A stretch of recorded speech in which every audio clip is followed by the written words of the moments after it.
Hello, welcome back to another attempt at me doing a voiceover. Alright, so today this shirt is really cool. You know, the way I came up with this color scheme is I literally closed my eyes and I reached under my sink where all my colors are and I just grabbed 3 colors. And it actually ended up being very cool. I've done this before and it was not cool. So here's an attempt that I did that actually turned out very cool. I'm starting with a very loose, structured geode. You can see I didn't trace it out, anything. I'm just kind of going for it.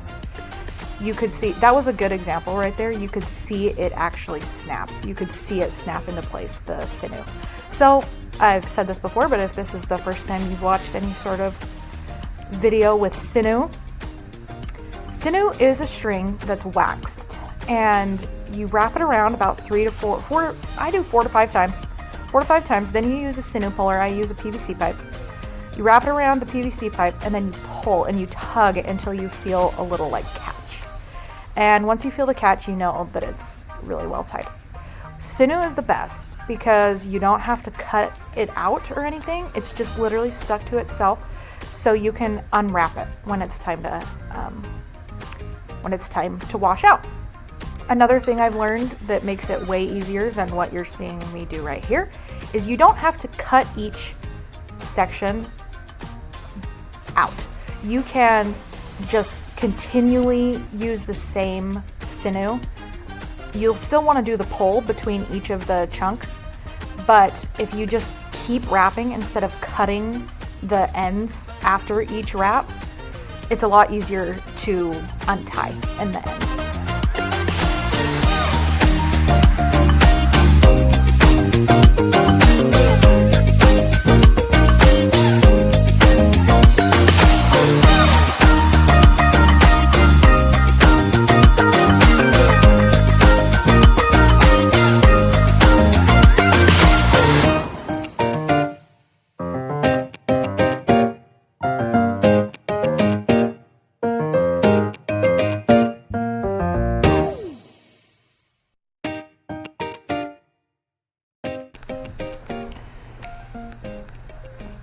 One thing I like to do at the end of geodes is kind of just tie the center together so that it looks like a continual geode formation as opposed to just 3 separate chunks of circles, if that makes any sort of sense. I like to do that. I feel like it gives a cool effect. These are some magic tracks I put around my geode so that the ice wouldn't fall off. You can get these sometimes at thrift stores.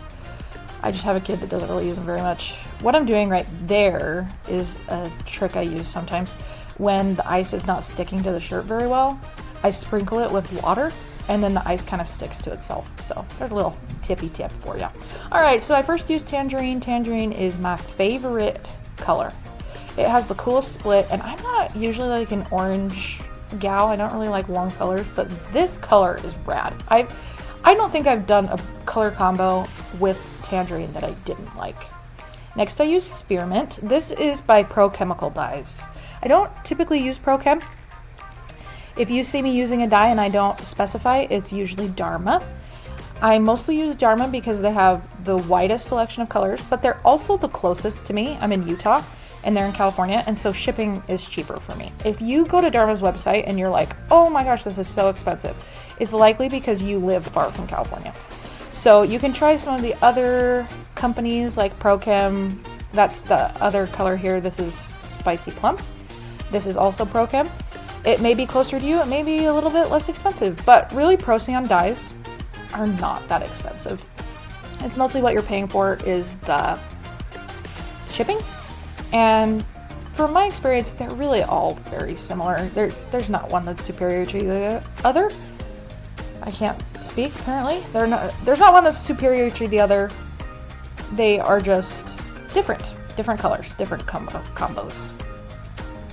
I'm just adding on a little extra dye here for full color saturation. And apparently I forgot to soda ash soak this one. So here what you're seeing me do is put some soda ash sprinkle on top of the dye.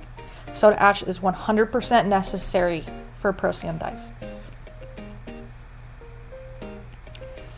I decided to add a little bit more ice, mostly because this is pretty dense, and the more ice you add, the easier the color will go through the dense fiber.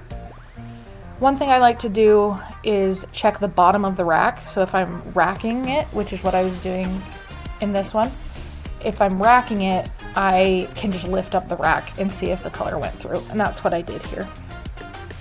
So now I'm untying it, I'm rinsing it in cool water. Then I'll turn the water up to hot after the water is run clear.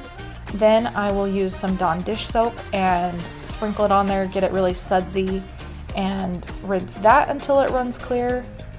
After that, I do a couple different things. It depends on the fabric. For this one, I would just put it in a hot wash,